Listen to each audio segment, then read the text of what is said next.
after the signing ceremony for the Civil Rights Act, President Johnson met with Dr. King and other black leaders. President Johnson told them that black people and white people now had the same rights under the law. He said that demonstrations were unnecessary and even self-defeating. Johnson was 4 months away from elections. He was afraid that being associated with the civil rights movement would cost him the election. Months later, after Johnson's re-election, the SCLC began preparing for protests in Selma for voting rights. In the county where Selma was located, over half of the population was black, but less than 1% of those eligible were registered to vote. Again, in December of 1964, Dr. King met with President Johnson. Dr. King told Johnson that the federal government needed to pass laws protecting voting rights.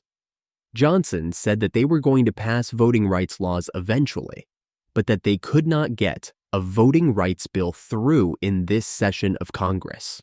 Johnson said that 1965 was not the year to pass laws for voting rights. Months later, protests began in Selma.